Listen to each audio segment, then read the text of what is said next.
원래 이렇게 단둘이 이렇게 테이블에 앉게 됐었거든요. 이란 대통령이 어떠한 핵 개발도 안 된다. 그런 입장을 분명하게 얘기를 했고, 또 한반도 평화 통일을 지지한다. 그것도 공개적으로 이분이 표명을 했습니다. 이 전통적으로 북한하고 상당히 우호적인 관계를 갖고 있었는데 상당히 이례적인 일이고 의미가 크다고 생각합니다. 소리가 좀 작았습니다. 저게 이제 대통령이 이란을 떠나서 서울로 들어오는 그 대통령 공군 1호기죠. 그 전용기 안에서 기자들을 만나 했던 얘기입니다. 단둘이 마주 앉았다. 북한과 그렇게 가깝다는 이란의 대통령과 단둘이 마주 앉아서 한 얘기는 북한 핵 개발 절대 용납할 수 없다는 북핵 불용 원칙을 밝혔다는 겁니다. 또 하나 저희가 좀 정리해드리고 싶은 거는요. 박근혜 대통령이 이란 방문해서 경제적 성과를 이리저리 냈다고 얘기하는 것. 일단 이 52조 원 규모, 최대 많게는 52조 원까지 잭팟을 터뜨린 것 아니냐라는 설명을 내놓고 있습니다만 이게 다 현실화될 수는 없을 것 같습니다만 과연 얼마나 가능한 것이고 얼마나 불가능한 것인지 저희가 하나하나씩 점검해 보겠습니다. 자, 이정은 편집위원께 질문 드릴게요. 진짜로 이 정도 나왔으면은 이란 대통령이 할 만큼 한 겁니까? 어떻습니까? 네, 지금 이란은 경제가 워낙 무너져서 경제를 살려야 됩니다. 네. 그리고 북한처럼 핵무기를 갖겠다고 선언한 적은 없고 네. 미국으로부터 어떤 핵무기 개발 국가로 의심을 받아서 굉장한 제재를 받았고 이스라엘로부터 스톡스넷 공격을 받았습니다. 네. 따라서 이란이 지금 국제사로 나온 이상 핵화는 주장할 수 없습니다. 네. 그리고 핵을 가질 수 없는 P5 안보리 네. 5개 나라를 제외하고는 그 비핵화를 지지해야 되는 입장이거든요. 그것을 우리 박 대통령이 딱 차고 들어가니까 네. 동의를 해주는 거고 네. 우리는 그걸 기하로 북한하고 이란을 분리시키면서 우리 경제 개발을 우리 경제를 발전시킬 수 있는 기회를 잡는 거죠. 따라서 지금 대통령이 하시는 거는 굉장히 잘하는 얘기고요. 네. 저 멘트는 정확하다고 저는 보고 있습니다. 자, 이란 대통령과 점심 식사를 하면서 단둘이 앉았다. 그때 나눴던 대화. 평양에 보면 복장이 터질 일입니다만 어쨌건 이란과의 관계가 부쩍 개선되고 있습니다. 근데 네. 우리 뉴스에서 이건 지적하고 싶은데요. 네. 지금 박 대통령이 이란 갔다 온 거하고 네. 북한의 5차 당대회하고 어떤 게 더 큰 뉴스라고 보십니까? 7차 당대회예요. 네. 또 어떤 것이 더 큰, 그건 사람마다 다르겠습니다만. 지금 우리나라 언론들은 대개 7차 당대회를 더 큰 걸로 보도하는데 네. 이게 어떻게 보면 우리는 더 중요할 수도 있어요. 북한을 코너에 모으는 네. 건데 지금 북한 입장에서는 7차 당대회를 더 크게 우리 쪽에서 보도해 주면은 네. 그들은 심리전을 성공했다고 평가할 수 있습니다. 그걸 알면서 우리가 이걸 들어가야 돼요. 네. 그러니까 지금 한국 정부하고 북한이 네. 굉장히 나름대로 어떤 심리전이랄까 방송전을 벌이고 있는 건데 이 큰 뉴스가 굉장히 북한 비핵화를 끌고 들어가는 뉴스가 뒤로 밀렸다는 거는 우리가 한번 생각해보고 네. 할 문제입니다. 네. 일단 이남희 차장, 대통령 지지율이 역시 저 이란 방문과 관련해서 약간 경제적 성과, 북한에 대한 압박 때문에 일단 효과가 좀 있었던 모양이군요. 박근혜 대통령 아무래도 4.13 총선 이후에는 여당의 총선 패배와 함께 지지율의 하락세를 보이다가요. 5월 1일 이란 순방 이후에 지지율이 조금씩 올라서 소폭 상승한 모습을 보실 수가 있습니다. 그래서 이란 순방이 결국 박 대통령 어떤 지지율에도 긍정적인 영향을 미쳤다 이렇게 분석할 수 있겠습니다. 자, 이제 이 테헤란 마무리 작업한 거 저희가 좀 정리해드리겠는데 박근혜 대통령이 테헤란에서 저희 한국 교민들을 만났습니다. 자, 여러 가지 격려의 말씀을 내놨을 텐데 어떤 얘기를 했을지 간단하게 정리해봤습니다. 듣겠습니다. 어려울수록 국민의 단합된 힘, 그리고 창의적인 노력, 그리고 우리 동포 여러분들이 보여주신 이 도전 정신이야말로 앞으로 우리나라의 새로운 미래를 열어갈 힘찬 동력이다 이렇게 믿습니다. 박 대통령이 이란 일정 내내 그 히잡의 일정을 하나 썼는데 루사리를 썼는데 우리 동포를 만나는 자리에서 썼군요. 아무래도 그냥 네. 이란 그 문화를 좀 네. 감안을 했던 걸로 보이고요. 특히나 이제 박 대통령이 가장 이번 이란 국빈 방문하면서도 신경을 썼던 부분은 그런 문화 존중의 측면, 그리고 문화 서로 이해하고 교류하자 이런 부분에 많이 초점을 맞춘 것으로 보입니다. 자, 2박 3일 동안 여러 가지 특징이 있습니다. 경제 외교도 했고 북한을 압박하는 북핵 외교도 했습니다만 역시 빼놓을 수 없는 것이 서로 친해져야 되잖아요. 그렇다 보면 문화 외교의 장면입니다. 대통령이 만난 2박 3일 동안의 문화 외교 장면 저희가 영상을 묶어봤습니다. 예, 여러분 반갑습니다. 살롬. 한국의 그 고대 왕국 그 신라가 있었는데 그 시대에 그 페르시아 왕자와 또 신라의 공주가 이렇게 사랑을 나눈 이야기가 전해져 내려오고 있습니다. 그 신라 유적에서 페르시아에서 유래된 그런 흔적들이 많이 남아 있습니다. 그 오랜 세월부터 그 두 나라가 그 교류를 해왔고 또 지금까지도 그것이 이어지고 있다는 뜻입니다. 신라를 얘기했으니까 삼국시대인데 구자영 차장. 네, 신라와 페르시아 간에도 교류가 있었나 보죠? 그렇습니다. 그 이란에는 그 구전 서사시가 있다고 그 전에 내려온다고 하는데요. 네. 이 쿠시나메를 지금 박 대통령에게 예를 들어서 설명을 한 겁니다. 네. 이 7세기 중엽에 이 페르시아 왕자와 신라 공주의 이 사랑을 생생하게 묘사한 이 구전 서사시가 이제 쿠시나메인데 네. 그 내용을 박 대통령이 이제 설명을 해준 거고요. 네. 또 이제 그런 유적이나 이런 걸로 봤을 때 이란과 대한민국의 관계가 그렇게 오래 역사와 전통을 가지고 있다. 네. 그만큼 친밀한 관계다라는 것을 이 부각시키기 위해서 구전 서사시를 꺼내든 게 아닌가 싶습니다. 네. 제가 삼국사기를 좀 찾아봤어요. 아, 찾아보셨습니까? 네. 삼국사기 32권 잡지 제2에 보면은 네.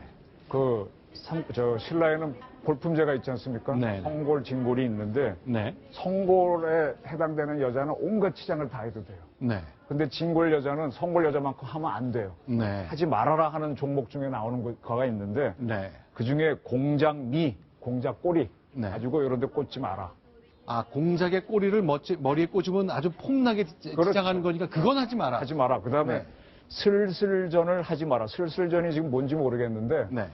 지금 해석은 에메랄드로 보고 있습니다. 네. 그 라피스 라즐리라고 하는 청금석이 아프칸서 나오는데 에메랄드도 그 부분이 페르시아에서 나온 걸로 보이거든요. 그래서 네. 우리나라는 전혀 안 납니다. 네. 물로 온 걸로 보이고 또 하나가 그 모직을 쓰지 말아라는 게 있는데 그 네. 당시에는 이게 뭡니까 신라 할 때 라차 쓰는 이런 네. 모직은 가능해도 털 가지고는 안 되거든요. 네. 그래서 이게 카펫이 들어왔구나 이렇게 해석을 하는 겁니다. 아, 그 페르시아 당시에 양탄자? 네. 그거 한 나라는 페르시아 지역밖에 없어서 신라가 그 실크로드의 마지막 종착지거든요. 네. 그리고 아주 재밌는 거는 로마에서 나온 유리 잔 네. 병이 우리 신라 무덤에서 나온 게 있습니다. 따라서 아하. 페르시아도 충분히 교류를 했고요. 네. 네. 그 교류한 증거가 삼국사기 33권 잡지 제2의 진골 여자가 가져서는 안 되는 품목으로 나와 있습니다. 오늘 좋은 공부했습니다. 네. 직접 찾아주셨는데요. 자, 지금 대통령 모습 봤듯이 이제 히잡의 하나인 루살이 계속 쓰고 있었는데, 근데 이상하게 2박 3일 동안의 대통령 일정 마친 후에 여러 가지 논쟁적인 얘기들이 계속 나온다면서요. 예, 뭐 대통령께서 이란 가셔서 루사리를 쓰시는 것이 맞느냐에 대한 거는 사실 뭐 출국 전에도 얘기가 좀 나왔었는데 네. 지금 뭐 대통령 다녀오신 다음에도 이제 여러 가지 찬반 논쟁들이 있거든요. 네. 누리꾼들의 얘기는 뭐 갈립니다. 지금 뭐 나오시는 건 반대하는 쪽이죠. 히잡은 여성을 억압하는 도구인데 이를 흔쾌히 착용했다. 히잡 착용에 반대하는 네. 얘기고요. 지금 나오는 얘기도 반대하는 얘기입니다. 잘못된 것이라는 거죠. 네. 이에 반해서 긍정적으로 보는 의견들이 굉장히 많습니다. 상대방 문화에 대한 존중이라는 의견이 있고요. 네. 그리고 중국 가서 칩합을 하면 중국 사대주의고 미국서 영어 쓰면 미국 사대주의냐 이렇게 해서 긍정적으로 보는 의견들도 있는데 글쎄요 뭐 의견들은 여러 가지 다를 수는 있으나 제 개인적인 생각을 말씀드리면 사실은 외교의 기본은 상대방의 마음을 얻는 것이고요. 네. 상대방의 마음을 얻는 데는 상대방 문화를 존중하는 게 시발점 아니겠습니까? 네. 대통령께서 무슨 눈만 내놓는 무슨 부르파 이런 거 쓰신 것도 부르카. 아니고 네네. 부르카 쓰신 것도 아니고 히잡 루사리 쓰시고 어떤 이란 문화를 존중하는 모습을 보여주신 건데 글쎄요 뭐 부정적인 생각보다는 뭐 긍정적으로 보는 것이 어떨까 싶습니다. 네. 기본적으로 이란 지도층과 국민들이 좋아했으니까요. 자, 일단 이번에 이란과 작년에 다른 중동 4개국 방문 때 좀 달랐던 것 같은데 일단 박근혜 대통령의 중동 방문 때 모습을 좀 저희가 정리해 볼게요. 자, 어떻습니까? 네, 사우디아라비아와 쿠웨이트를 방문했을 때는 같은 중동 국가지만 그 히잡을 쓰지 않았었고요. 네. 이제 그 이번에 이란을 방문할 때 이제 처음으로 그 히잡을 착용을 했습니다. 자, 그러니까 이상하네요. 작년에도 이제 사우디도 굉장히 이슬람 그 율법을 강하게 요구하는 나라인데 거기서 쓰지 않았네요. 근데 이제 사우디의 경우에는요. 네. 국가를 대표로 해서 자기네 나라를 방문하는 여성의 경우에는 히잡을 쓰지 않아도 된다라는 아하. 이런 규정이 있기 때문에 의무 착용 규정에서 이제 예외를 둔 거죠. 그래서 국가 원수로 방문한 거기 때문에 히잡을 착용하지 않아도 됐던 거고요. 네. 그렇기 때문에 사우디아라비아를 방문한 박근혜 대통령 외에도 미셸 네. 오바마 그 영부인이라든지 네. 메르켈 총리라든지 네. 힐러리 클린턴 전 그 미 국무장관의 경우에도 네. 사우디아라비아에서는 대체로 히잡을 착용하지 않았습니다. 아, 그럼 이제 외국 정상들은 과연 이란이나 중동 지역을 방문했을 때 어땠을까요? 궁금합니다. 자, 미셸 오바마 미국 대통령 부인 보겠습니다. 자, 역시 사우디 갔을 때는 안 했고, 근데 인도네시아에 가서는 했네요. 그렇습니다. 인도네시아도 이제 무슬림이 굉장히 그 강한 국가거든요. 네. 이제 그 나라에서는 뭐 이제 그런 예외 규정이 없다 보니까 네. 그 존중한다는 차원에서 이렇게 히잡을 착용한 것 같습니다. 자, 인도네시아는 또 이 오바마 대통령이 어린 시절을 보냈던 곳이라 뭐 각별한 인연이 있겠습니다만, 자, 독일의 총리 메르켈 총리는 어땠을까요? 보겠습니다. 네. 아, 전혀 안 했군요. 그렇습니다. 이게 중동 방문할 때마다 이렇게 착용하지 않은 유일한 국가 원수였고요. 아, 근데 메르켈 총리는 여성이지만 네. 전혀 존중하지 않는 듯, 뭐 오해의 소지가 있는 건 아닌지 모르겠네요. 그런데 이제 저는 그 메르켈 총리가 네. 이란을 방문할 때 과연 히잡을 쓸 건지 안 쓸 건지가 사실 좀 관심사입니다. 앞으로 이란을 갈 그렇습니다. 때. 왜냐하면 그렇죠. 박근혜 대통령이 이 처음 국가 원수로 방문한 초대 그 국가 원수였기 때문에 첫 여성 정상이죠. 그렇습니다. 이게 다음에 가게 된 메르켈 총리가 과연 히잡을 쓰느냐. 그러면 히잡을 쓰게 된다면 이제 박근혜 대통령이 뭐 선지자 역할을 하게 된 것이 될 테고요. 만약에 그 히잡을 안 쓰게 된다면 네. 우리가 좀 너무 상대 문화를 좀 존중한 거 아니냐 이런 논란이 좀 생길 수도 있을 것 같습니다. 네, 자, 그럼 힐러리 국무장관 어떤지 한번 보겠습니다. 아, 여기는 사우디 때는 역시 사우디에서는 아무도 안 쓰는 네, 거예요. 그러니까 이제 예외 규정이 있는 나라에서는 대체로 안 썼고요. 네. 아무래도 이제 뭐 착용하는 것 자체가 좀 그 자연스럽지 않기 때문에 네. 안 쓸 수 있으면 안 쓰는데 파키스탄의 경우에는 당시에 굉장히 좀 그 국제적으로 중요한 그 의미가 있는 방문이었기 때문에 이 히잡을 착용한 것 같습니다. 자, 그러면요. 이제 경제 얘기 좀 나눠보겠습니다. 이제 경제 외교의 성과 때문에 여러 가지 이제 논란이 계속되고 있는데요. 자, 박근혜 대통령과 청와대가 발표했던 내용. 일단 대통령도 경제 성과 관련해서 굉장히 자랑스럽게 생각하는 것 같은데 역시 비행기로 돌아오는 공군 1호기 내에서 대통령이 했던 스스로의 평가 들어보겠습니다. 기사 보니까 수주 잭팟 이런 제목도 있고 이란 대박 뭐 이런 평가도 해주셨는데 제2의 그 중동 붐을 만들어 나갈 수도 있는 그런 좋은 계기가 됐다. 또 그 MOU도 한 60건이나 되고 또 굉장히 다지고 다져가지고 우리가 꼭 할 수 있는 그런 거가 이제 69건이고 또 프로젝트도 371억 불 정도 되고 저로서 보람이 참 기쁘게 생각이 듭니다. 자, 청와대나 정부로서는요. 굉장히 어려운 때이기 때문에 이제 했던 성과를 굉장히 과장해서 하고 싶은 유혹이 분명히 있을 것 같습니다. 이번에 이제 대통령이 직접 자신의 입으로 설명했기 때문에 여러 가지 논란의 출발점이 되기도 하는 것 같은데요. 이남미 차장, 정리 좀 해주세요. 어떻습니까? 이때까지는 이제 그 대통령 정상이 방문한 이렇게 거둔 성과 중에 이제 최고치다. 그래서 371억 달러의 사업을 수주를 했다. 이란 인프라나 이런 에너지 관련 공사 같은 프로젝트들을 이제 어떤 우리가 더 많이 개발할 수 있는 계기가 됐다. 하면서 지금 국무총리실에서도 역대 최대 42조 원 경제외교 성과를 창출했다. 네. 이렇게 홍보를 하고 있습니다. 자, 공식적으로 이제 42조 원이라는 액수를 썼거든요. 자, 한번 저희가 좀 구분해서 봐야 되겠습니다. 자, 동아일보 경제부의 신민기 기자 저희가 잠깐 모셨는데 신민기 기자 그리고 이남미 차장과 함께 이 경제 얘기 좀 집중적으로 나눠봤으면 좋겠습니다. 자, 일단 여기저기 액수를 좀 나와봤는데 이게 전체 42조 원을 전부 다 앞으로 현찰로 주게 되는 건 그건 아니죠? 아니에요. 좀 네. 잘 들여다봐야 됩니다. 지금 저희가 분석한 것, 오늘 언론에서 분석한 것들을 좀 정리를 해봤는데요. 네. 건설에 관련된 프로젝트 30건이 네. 어느 정도로 계약이 체결이 돼 있느냐, 요거를 좀 따져봤습니다. 근데 네. 실질적으로 계약을 해서 네. 합의 추진된다. 본 계약은요, 한 건도 없었습니다. 네. 그러니까 본 계약은 0건인데, 그럼 그 30건 중에서요, 가계약. 그러니까 본 계약으로 가기 직전에 거의 성사가 있다. 그래도 좀 법적 구속력이 있다라고 판단되는 것은 2건. 그러니까 위로 갈수록 지금 법적 구속력이 있는 건데요. 네. 그리고 업무협력 최고 합의각서라는 수준의 어떤 계약이 3건 정도 된다. 이 위에 있는 5건 정도는 어느 정도는 법적 구속력이 있는 것이다. 이렇게 설명을 드릴 수가 있는데요.